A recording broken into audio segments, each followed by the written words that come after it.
So ayun, magandang hapon mga kalapatids. At ito nga magpapakain na tayo ng mga warriors natin.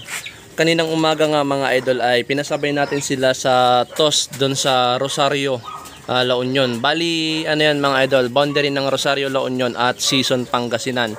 So ngayon nga mga idol ay kakatos namin kanina at bukas ay ipapasabay ko ulit sila sa toss. So iba naman yung pagpapasabayan natin bukas mga idol. Which is okay lang naman na sunod-sunod yung pagpapalipad natin sa mga ibon natin kasi malalapit pa lang naman. So kanina ay nasa 60 to 61 kilometers yung toss natin mga idol, at bukas mga idol yung estimated natin na distance ay nasa 82 kilometers. So ayun, okay naman itong mga ibon, hindi naman sila stress. So kung may tatanong yung mga idol ay nagtoss ako kanina tapos itotoss ko ulit sila bukas. Yan, so ganyan kasi ako mag-training mga idol, pagka may pupunta ay magpapasabay ako. So kaninang umaga ay nasa 60 to 61 kilometers yung toss natin na ginawa. Pero okay lang naman yun mga idol na itos ulit sila bukas sa 80 to 82 kilometers. Ordaneta nga pala yung toss bukas mga idol, Ordaneta Pangasinan, which is nasa 82 kilometers yung estimated natin na air distance mula doon hanggang dito sa ating loft. So yun, mag-a-adjust ako kaunti sa pakain natin or sa patukan natin mga idol kasi nga kakalipad lang nila kaninang umaga. So malayo-layo rin yun, mga 1 hour na lipad mga idol yung 60 kilometers. Yan, so mabilis na sa 1 hour. So ngayon mga idol, nagamit nila yung mga energy nila kaninang umaga. So ngayon ay mag-a-adjust ako sa patuka. So ang topic natin ngayon mga idol, o ipapakita ko sa inyo ngayon mga idol, ay patuka reveal. So yung patuka natin mga idol, yan, kung mapapansin nyo meron siyang mani. So halo-halo yan. Madami lang mani kasi balance siya mga idol ng carbs, fats at saka protein. Medyo mas marami lang yung protein content natin dito sa patuka natin ngayon mga idol kasi lumipad sila kaninang umaga. Kailangan nila ng protein mga idol pang repair ng mga tissues nila, muscle tissues. Yan, so yun kasi yung ginagamit natin. So yung patuka nga pala natin mga idol ay ito. Yan, so bahala na kayong tumingin dyan mga idol. May mais, may mani. Yan, so yung mga piece mga idol ay galing yan sa flyer mix. So nilagyan ko sila ngayon ng ganyan kasi kailangan nga nila. Ayan, so ito yung papakain natin sa kanila ngayon para, ayan mga idol, para hindi rin masyadong manghina yung mga muscles nila. Kasi para sa muscles yung protein natin mga idol. Ayan, so papapasukin ko na sila mga idol. So yung iba mga idol, yung mga south natin ay iba naman yung pakain natin dyan. Breeder mix lang mga idol na may konting barley. Ayan, so papasukin ko muna sila mga idol.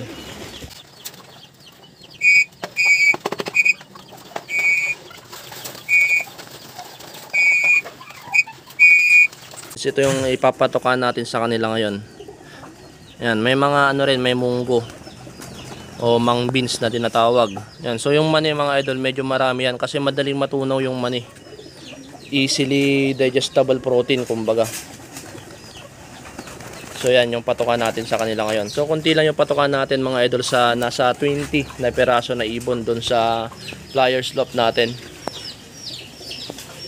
So yun nga mga idol ay pinapapasok ko muna sila bago ko sila pakainin. So dati kasi mga idol ay nagpapakain muna ako tapos nag-uunahan silang pumasok. So ngayon mga idol yung ginagawa ko ngayon ay kailangan pag tinawag sila ay pumasok muna sila kaagad bago sila pakainin. Yan, so maghihintay sila doon sa loob bago pakainin. Para masanay sila mga idol na pagkakarera ay pumasok kaagad sila. So nakakatulong naman kasi pagka training ay dumadapo agad sila dyan sa landing board na. Kaya kaninang umaga ay pumasok kaagad sila. So yun, tignan natin bukas kung ganun pa rin yung arrival nila. Itatry natin na i-video yung arrival nila bukas mga idol.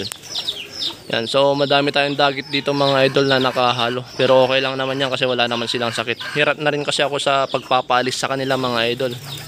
Yan, gaya nito puti. May puti pa dito pero sa pamangkin ko ata yan. So yan, pakainin ko muna sila mga idol.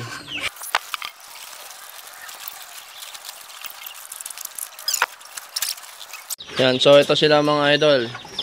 Yan, masisiba kumain. Yan, so unahan lang sila. Ganun ako magpakain ng mga ibon ko mga idol. Dapat ay pumasok muna sila bago ko sila pakainin. So kanya-kanyang namang diskarte sa pag-ibon mga idol. Yung iba ay pinapakain muna para mag-unahang pumasok. Kumbaga inaano nila sa trapping. Pero pagka kasi ganun mga idol, nasubukan ko na rin yun. At Okay naman yung yung outcome, pero ngayon mga idol ay syempre sumubok ako ng bagong diskarte ko sa pagpapakain sa kanila. Yan, so yan sila mga idol. So kompleto pa nga yung warriors natin, 14. So yan nga mga idol, bukas ay ordaneto sila. So dapat malakas silang kumain. Kasi pagka may hindi malakas kumain dito, gawa nga ng kakatos natin kanina ng 60 kilometers kaninang umaga, ay syempre maiiwan. At hindi natin itutos kasi hindi makakauwi pagka ganun. Pero since naman nakikita ko na okay naman yung pagkain nila, magana naman sila mga idol. Yan, wala pa sa 2 minutes ay naubos na agad nila yung patuka nila na binigay natin. So yung bibigay nga pala natin sa kanila mga idol ay tubig lang ngayon mga idol. Wala tayong ibibigay na iba sa inumin nila. Tapos sa pagkain mga idol, wala din tayong binigay. Yun lang. So dito kasi mga idol, pinapakita lang natin dito sa mga videos natin yung mga ginagawa ko lang sa mga ibon ko. So nasa sa inyo, kung magtatanong kayo, pwede rin naman comment lang kayo mga idol, at sasagutin ko kung ano yung mga alam ko. So yan mga idol, kung yung pinapakita ko dito ay yung mga sistema ko lang. Yan, so yung mga ginagawa ko lang sa ibon ko mga idol. So dito kasi sa vlog natin mga idol, kung gagayahin nyo ay okay lang, pwede kayong magtanong sa comment, tapos o kaya i-PM nyo ako, pwede rin mga idol. Yan, kung gagayahin nyo okay lang, kung hindi okay lang din naman ang mga idol. Kasi sa pag-iibon mga idol, wala namang mali, lahat naman yan tama as long as na na pag-aaralan mo base sa experience mo mga idol. Sa pag-iibon mga idol, walang magtuturo sa'yo kundi yung experience mo mismo. Yan, kasi kung ibang tao yung magtuturo sa iyo mga idol, kung susundin mo lahat ng turo o vlog ng mga vlogger mga idol, yung mga diskarte ng mga vlogger, malilito lang kayo mga idol. Yan, sa totoo lang, real talk yun mga idol. So yan mga idol, dito ko muna tatapusin itong video natin ngayon mga idol. Bukas na lang ulit ay mag-update ako sa arrival nitong mga ibon natin.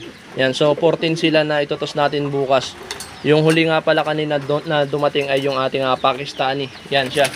Yan, malakas kumain kasi kaninang umaga walang naabutan yan na pagkain. So ayan mga idol, dito ko muna tatapusin yung video natin. Maraming salamat sa support at panonood. Happy flying and God bless mga idol.